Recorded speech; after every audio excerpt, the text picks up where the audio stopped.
നമസ്കാരം. റാഫ്റ്റോക്ക് ഫുട്ബോളിലേക്ക് അവർക്കും സ്വാഗതം. അപ്പോൾ കാര്യങ്ങളൊക്കെ തീരുമാനമായി.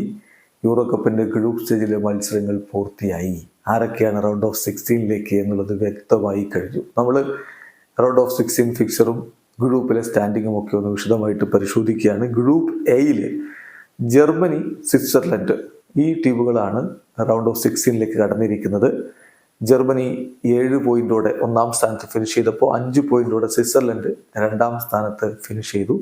ഹംഗറിക്ക് അവസാന നിമിഷം വരെ സാധ്യത കൽപ്പിക്കപ്പെട്ടിരുന്നെങ്കിലും ഒടുവിൽ അവർക്ക് നിരാശയായിരുന്നു ഫലം. 3 കളികളിൽ നിന്ന് 3 പോയിന്റുമായിട്ട് അവർ മൂന്നാം സ്ഥാനം. പക്ഷേ മികച്ച 4 മൂന്നാം സ്ഥാനക്കാരിൽ അവർ വന്നില്ല, പുറത്തായിരിക്കുന്നു. സ്കോട്ട്ലൻഡിന് 1 പോയിന്റ് നേരത്തെ പുറത്തായതാണ്. സ്പെയിനാണ് ഗ്രൂപ്പ് ബിയിൽ നിന്ന് ഒന്നാമതെത്തിയത്. സ്പെയിൻ്റെ കാര്യം എടുത്തു പറയണം.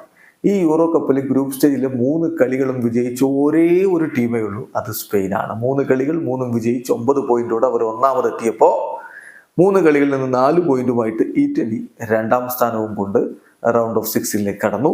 ക്രൊയേഷ്യ, അൽബേനിയ ടീമുകൾ പുറത്തായി. ഗ്രൂപ്പ് സിയിൽ നിന്ന് ഇംഗ്ലണ്ടും ഡെൻമാർക്കും സ്ലൊവേനിയയും അടുത്ത റൗണ്ടിലേക്ക് കടന്നിട്ടുണ്ട്. ഇംഗ്ലണ്ട് 3 കളികളിൽ നിന്ന് 5 പോയിന്റ് നേടിക്കൊണ്ട് ഗ്രൂപ്പിൽ ഒന്നാമത് ഫിനിഷ് ചെയ്തപ്പോൾ ഡെൻമാർക്കിനും സ്ലൊവേനിയക്കും 3 വീതം പോയിന്റുകളാണ് ഉള്ളത്. അത് ക്വാളിഫയറിലെ മികച്ച പ്രകടനത്തിന്റെ അടിസ്ഥാനത്തിലാണ് ഡെൻമാർക്ക് രണ്ടാമതും സ്ലൊവേനിയ മൂന്നാമതുമായത്. 2 പോയിന്റുള്ള സെർബിയ പുറത്താവുകയായിരുന്നു. ഗ്രൂപ്പ് ഡിയിൽ നോക്കുക, ഓസ്ട്രിയയാണ് ഒന്നാം സ്ഥാനത്ത് ഫിനിഷ് ചെയ്തത്. നമ്മൾ കഴിഞ്ഞ ദിവസം അതിനെക്കുറിച്ച് വിശദമായി ചർച്ച ചെയ്തുകൊണ്ട് വീണ്ടും അതിലേക്ക് പോകുന്നില്ല. അവർ ഒന്നാമതായിട്ട് അടുത്ത റൗണ്ടിലേക്ക് പോയപ്പോൾ ഫ്രാൻസും നെതർലൻഡ്സും 2ഉം 3ഉം സ്ഥാനക്കാരായിട്ട് അടുത്ത റൗണ്ടിലേക്ക് കടന്നിട്ടുണ്ട്. ഗ്രൂപ്പ് ഇ ആണ് ഏറ്റവും ഇൻട്രസ്റ്റിംഗ് ആയിട്ട് അവസാനിച്ച എല്ലാ ടീമുകൾക്കും ഒരേ പോയിന്റ്, 4 വീതം പോയിന്റുകൾ. പക്ഷേ ഗോൾ ഡിഫറൻസിന്റെ അടിസ്ഥാനത്തിൽ യുക്രൈന് പുറത്തു പോവേണ്ടി വന്നു.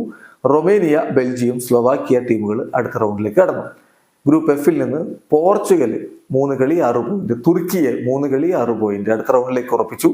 ജോർജിയ പോർച്ചുഗലിനെ തോൽപ്പിച്ചതോടെ 4 പോയിന്റ് നേടിക്കൊണ്ട് മികച്ച 4 മൂന്നാം സ്ഥാനക്കാരിൽ ഒരു ടീമായിക്കൊണ്ട് അവരും റൗണ്ട് ഓഫ് 16ലേക്ക് കടന്നു. ഇതാണ് റൗണ്ട് ഓഫ് 16ന്റെ ക്വാളിഫൈ ചെയ്യപ്പെട്ടുള്ള ടീമുകൾ. ഇനി മത്സരങ്ങളിലേക്ക് പോവുകയാണ്. ഇന്ന് മത്സരമില്ല എന്ന കാര്യം ശ്രദ്ധിക്കുക. യൂറോ കപ്പിൽ 29-ാം തീയതിയാണ്, അതായത് ഇന്നും നാളെയും കളികളില്ല. മറ്റന്നാളാണ് കളി വരുന്നത് എന്നർത്ഥം. മറ്റന്നാൾ, അതായത് ശനിയാഴ്ച രാത്രി ഇന്ത്യൻ സമയം 9:30 ആദ്യത്തെ റൗണ്ട് ഓഫ് 16 മത്സരം വരുന്നത്. സ്വിറ്റ്സർലൻഡ് ഇറ്റലിയെ നേരിടുന്നു. അന്ന് രാത്രി 12:30 ജർമ്മനിയുടെ കളി. എതിരാളികൾ ഡെൻമാർക്കാണ്. പിന്നെ ഞായറാഴ്ച രാത്രി 9:30, അതായത് ജൂൺ 30 രാത്രി 9:30 ഇംഗ്ലണ്ട് സ്ലോവാക്യ റൗണ്ട് ഓഫ് 16 മത്സരമെങ്കിൽ അന്ന് രാത്രി 12:30 സ്പെയിൻ ജോർജിയയുമായിട്ട് കളിക്കുന്നത്. പിന്നെ തിങ്കളാഴ്ച, അതായത് ജൂലൈ 1 രാത്രി 9:30 ഫ്രാൻസും ബെൽജിയവും തമ്മിലുള്ള പോരാട്ടം വരുന്നത്. അന്ന് രാത്രി 12:30 പോർച്ചുഗൽ സ്ലൊവേനിയക്കെതിരെ കളിക്കും.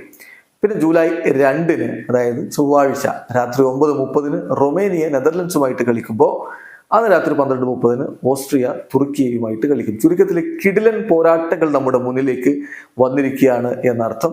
കാത്തിരിക്കാം യൂറോ കപ്പിലെ റൗണ്ട് ഓഫ് 16 കടന്ന് ഏതൊക്കെ ടീമുകൾ ക്വാർട്ടർ ഫൈനലിലേക്ക് കടക്കും എന്നറിയാൻ വേണ്ടി. വീഡിയോ അവസാനിക്കുന്നു.